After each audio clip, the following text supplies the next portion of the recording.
Baik, Anake. Rasanya ini semua memang dinantikan oleh pasar. Terus terang, fenomena yang kita lihat belakangan ini, terutama dari awal Oktober, di mana kita memang melihat ada geopolitical tension yang terjadi juga di Timur Tengah, itu pun juga membawa dampak yang tersendiri, baik bagi pasar finansial kita maupun pasar finansial regional. Tetapi memang kita lihat di kita sendiri, baik rupiah, obligasi, maupun pasar saham memang mengalami tekanan. Tetapi yang cukup menenangkan pasar terus terang adalah memang berita-berita akhir ini, terutama memang dengan pembentukan kabinet baru oleh Presiden terpilih Pak Prabowo. Kita lihat susunan calon menteri ataupun memang yang dipanggil calon wakil menteri itu cukup membawa ketenangan di pasar karena memang selama beberapa hari ini, terakhir ini, kita lihat baik rupiah, obligasi maupun pasar saham mengalami rally ataupun juga mengalami kenaikan yang cukup baik dan kita memang melihat ini merupakan salah satu respon daripada apa yang sudah dilihat oleh pasar terhadap kebijakan yang diambil ini. Sehingga ini menjadi suatu tantangan yang sangat menarik bagi Bank Indonesia selama pertemuannya 2 hari ini. Kita lihat memang berdasarkan survei mengatakan akan tetap stay, tetapi rasanya momentum ini sangat indah ataupun sangat bagus gitu kalau memang bisa dimanfaatkan, terutama oleh BI melihat memang kondisi pasar yang cukup kondusif. Jadi harusnya kalau memang uh, tidak terjadi pemotongan suku bunga pada bulan ini, paling tidak memang masih ada di bulan yang akan datang, karena terus terang Fed memang tinggal 2 kali saja pada bulan November dan bulan Desember. Dan itu kita juga sudah lihat berdasarkan dot plot yang ada akan memotong suku bunga paling tidak 25 basis pada setiap pertemuannya. Jadi sebelum memang Fed melakukan tindakan ini, melihat inflasi kita yang cukup baik, kita lihat waktu awal bulan ini inflasi kita turun sampai ke 1,84 year on year-nya dari ekspektasi masih di atas 2%. Belum lagi kalau kita lihat juga Amerika Serikat mengalami penurunan walaupun tidak sesuai dengan ekspektasi pasar, tetapi paling tidak year on year juga turun. Ini semua menandakan bahwa sebetulnya pasar keuangan sudah cukup memang baik, hanya saja memang kita ada sedikit gangguan daripada terjadinya geopolitical tension di awal bulan ini. Tetapi rasanya kalau memang melihat personal view ini, harusnya kita lihat memang ini salah satu kesempatan untuk kembali BI memang memperlihatkan ahead the curve menjelang pertemuan Fed yang akan diadakan pada November dan Desember nanti, paling tidak untuk menurunkan suku bunganya lagi 25 basis kali ini. Kalaupun tidak, memang berarti memang paling tidak paling tidak di bulan November.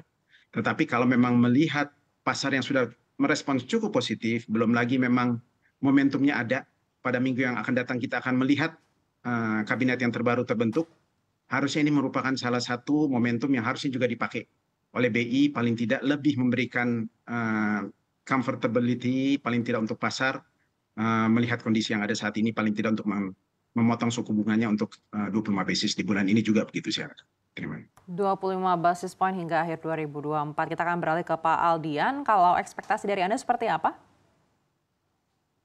Ya, terima kasih Mbak Anneke. Saya setuju dengan yang disampaikan Pak Birger. Jadi kelihatannya memang nih meeting hari ini akan menarik ya, karena memang kalau saya lihat dari konsensus pasar cukup terbagi dua antara yang call untuk cut dan call yang untuk stay. Sebelumnya kami melihat BI akan stay di hari ini. Nanti saya akan share beberapa data. Cuman memang kalau kita lihat dari data-data yang ada, bisa mendukung dua-duanya gitu ya. Jadi dari sisi domestik mungkin kalau kita lihat ada sedikit perlambatan ya. Kita bisa lihat contohnya dari deflasi terjadi di 5 bulan terakhir.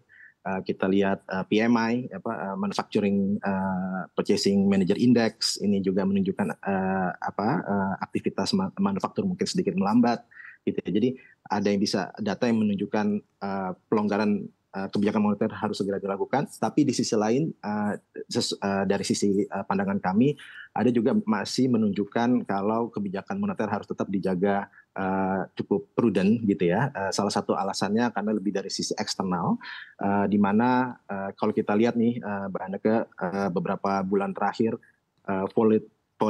volatilitas dari sistem keuangan masih cukup tinggi ya. Jadi kita bisa lihat bagaimana yang terjadi di Amerika ya, yang tadinya orang takut US akan masuk ke resesi, sekarang malah setelah angka-angka tenaga kerja dan angka inflasi September keluar, malah ekspektasinya malah tidak landing, jadi no landing skenario gitu ya. Jadi makanya kita bisa lihat rupiah yang tadinya menguat tajam ke 15.100, 15.100, sekarang kembali lagi ke kisaran 15.5 gitu ya. Jadi pertama itu, jadi ketidakpastian dari sisi global khususnya Fed itu masih ada.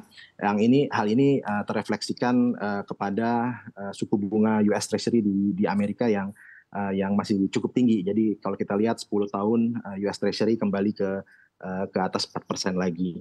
Dan kita juga melihat ada beberapa resiko ya, bukan resiko, potensi resiko gitu ya ke depannya. Kita masih melihat ada US election, mungkin hasilnya perlu juga diamati. Kita juga melihat adanya ketegangan di Timur Tengah yang bisa berdampak kepada kenaikan harga minyak dunia gitu ya. Ini kembali lagi akan mempengaruhi dari pace normalisasi dari inflasi gitu ya di dunia gitu. Dan juga kalau kita lihat juga dari yang terakhir, poin terakhir mungkin kita lihat dari Bank Indonesia juga kelihatannya fokusnya masih pada stabilitas nilai tukar gitu. Ini bisa kita lihat dari lelang SRBI yang kemarin ya, yang terakhir ini juga kelihatan bunganya masih agak relatif tinggi. Jadi kalau saya lihat, saya amati ketika BI cut, bunga SRBI 12 bulan sempat ke 6,81, sekarang sekitar udah sedikit meningkat ke 6,84. Jadi mungkin itu alasan kenapa kami masih melihat ruang, mau saya BI akan menahan suku bunganya meskipun kami masih melihat ada ruang ya penurunan untuk tahun ini, tapi mungkin baru di bulan November.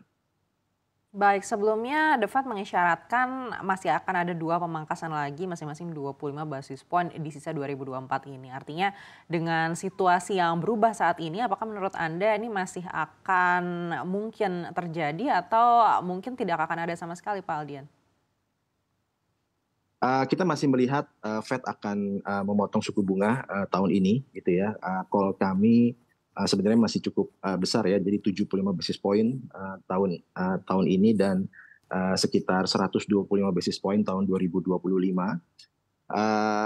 Cuman sekali lagi kami melihat kemungkinan ada beberapa faktor ya yang mungkin bisa mempengaruhi kecepatan Fed itu untuk menurunkan suku bunganya ya, terutama dari sisi ekonomi dari Amerika dan inflasi yang dimana yang dipengaruhi juga oleh harga minyak dunia gitu ya. Dan ini yang sebenarnya juga